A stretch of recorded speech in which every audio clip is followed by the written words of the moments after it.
All right, everybody, welcome back to another episode of the Lasting Learning Podcast. This is going to be a pretty cool episode today because, typically I bring on guests who I've talked to before and I've got a relationship with in the past. And today I got a brand new friend sitting next to me. This is pretty cool. So we're at the AMLE conference in Nashville, and there's a big exhibit hall behind us.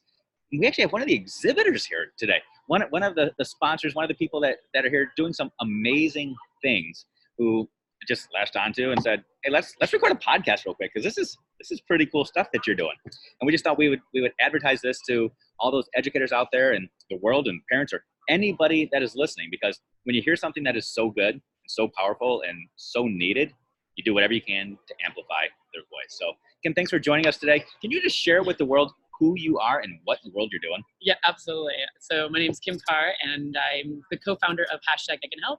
And we educate and empower students and adults on how to be positive online. Okay, so that's the simple version.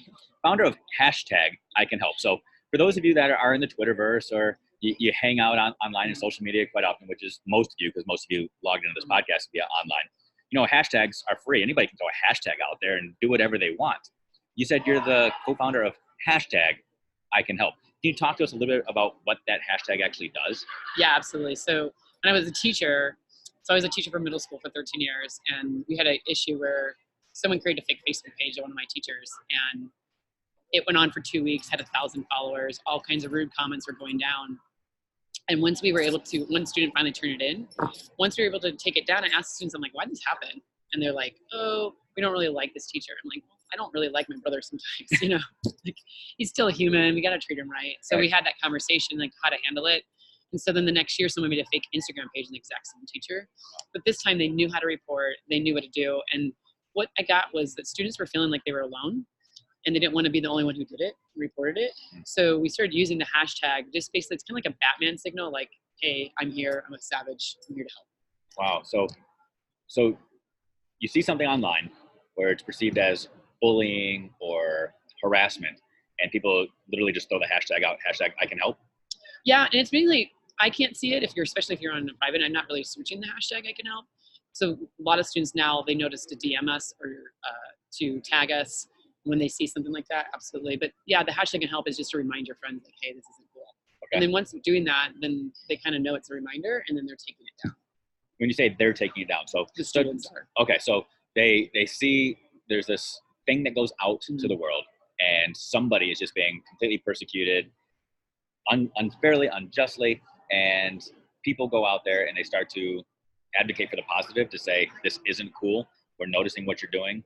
And then the hope is that causes the person to pull it down, or is there some other magic formula that happens? Well, obviously they need to be trained. So that's what we're doing, is we're training students, having what we call digital first responders. Yeah. Because they need to be trained, and they want to help. Honestly, they just don't know how to help. Right. And so as long as they know, like, I actually don't use the word bullying anymore when I'm talking to students, because they don't know that they're actually being bullies. Oh, wow. Because they just think this is how everyone's rude to them, right? Yeah. And I had an English teacher tell me, if I want empathy out of this age group, to not use the word rude and use the word cruel, because everyone's rude to them. Yeah. But not everybody's cruel to them. That's good. Yeah. And so it's teaching them how to use this hashtag. It really is a lot of training on that's what we do.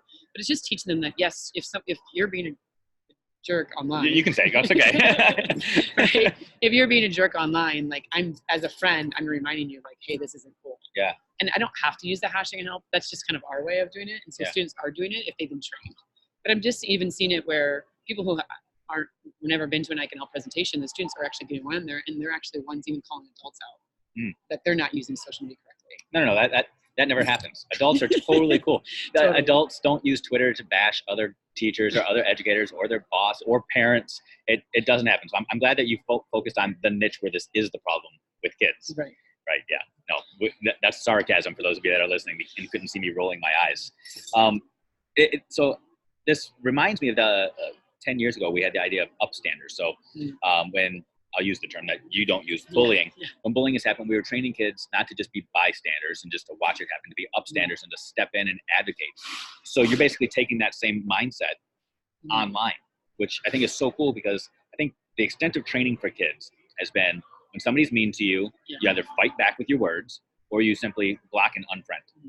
And you're saying, no, you got to do more.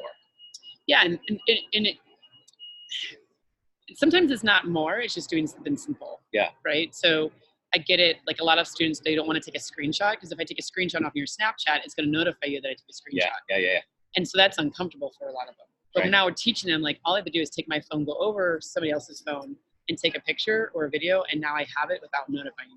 Yeah. So there's so many things that they can do. We're just teaching them how to be a digital first responder of what they can do, and it's okay to do these things. Yeah. That they have that power. And bullying does go down when you feel like you're in the control. Right. So they do have control over these devices, so it's reminding them that. We actually teamed up with mental health too, because there's so many mental health issues that are going on. Anxiety, depression, and suicide has actually increased 38% since smart devices came out. Wow. And think about it. Like, do you freak out a little bit when your phone's about to die? Oh yeah. Right? How about, are you in any group chats when your group chats blow up, right? Right. And so now these students are having so many issues because all these different things are going on, and so they're having a lot of freak out moments, right? Suicide is actually the number 2 cause of death in the nation for 10 to 24-year-olds. Wow. And this number is going up, and they're showing social media is not helping, but social media is not a bad thing. We just need to teach people that they have control over these devices. Same thing, your bullying and all those different things go down when people know that they're in control. Own your device. Don't let your device own you. Yeah. That's good. Yeah, so good. That's one of our posters we actually have that we give out that people can purchase, or we've even given out for free. But it's basically, how do you control your device instead of your device controlling your life? That's so good. And I love when students give us answers. It's all student answers, and one of them is, put your group chats on mute. You can remove yourself out of group chat, but it's uncomfortable. I'm hearing from students it's uncomfortable because it'll say Kim Karr has left the group. Yeah. Right? And then now they're like, why did you leave our group? Yeah, right? you're too good for us. Yeah, then you get bashed for doing that. But it's like teaching them that they have that right to do that. That's good. And that they have that control. I have a student who taught me just a couple weeks ago that you can actually put your phone on grayscale. And what that's doing is all the apps are really bright colors because it's wanting you to go to it. Like, come to the light, right? Yeah. It makes you addicted. But when you put it on grayscale, it makes it less attractive and less appealing. Wow. I did it for a day. It was actually kind of cool. Made me not want to touch it. Yeah. Hey, so I love how you talk about digital first responders and social media first responders, but it's more than that. You're also teaching just people how to empower themselves, that self-advocacy, that self-efficacy, so they can take control of who they are, their decisions they make, who they're friends with, even if it's virtually, and how they socialize and how they network. And that is a valuable lesson. Yeah. It's really cool. Yeah. So how do people get in touch with you if they say, wow, this is so needed in my space, whether it's a school or at home or church or wherever they might be? Yeah, so we're on all the social media platforms. So on Facebook and Instagram, it's ICanHelp Official. On Twitter, it's at ICanHelp. And then our website's at ICanHelpDeleteNegativity.org. Okay, that's awesome. Yeah, but the big thing too we also have is we have an event called Digital for Good Day. We recognize students who are using it for good. So again, we're trying to showcase and make it all about the positive things. That's so good, yeah. And these students are doing such amazing work. That's awesome. Love it. So hopefully you can see why I brought her on today, because this is so cool. It's so needed. We focus on all these things we need to teach our kids. We need to teach them reading. We need to teach them math. Yes. But we need to teach them things that are actually going to stick. They're going to be relevant, that they're going to be able to use in the quote unquote real world outside of the classroom. Things that are going to help inspire them to continue to live these long, fruitful, productive lives of confidence and competence and social relevance. So this is so needed and so good. So this is your last chance. Anything else you need to say to the world? Drop that mic right now and say, boom, this is why hashtag ICanHelp, hashtag, whatever hashtags you want to throw out there are so needed. Talk to us. Why is this important? Well, I definitely think Tim Elmore is an educational researcher, and he's been saying that our generation is either frustrated or fearful for the younger youth. Yeah. And he's saying flat out, don't be. And I actually agree with it too. Like, don't be, because they have it. Like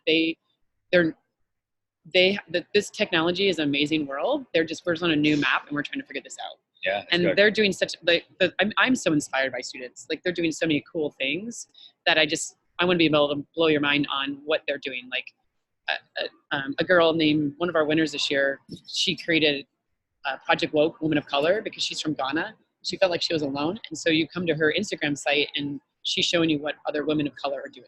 Oh, wow. So they're using social media for amazing things. Yeah. Gabby Frost created Buddy Project, where if you have anxiety or depression, you come to her and she teams you up with another buddy who's feeling this way. That's awesome. It's all based off what your interests are. So don't feel frustrated or fearful for them. They have it. They're owning it and loving it. Oh, that's good. That's good.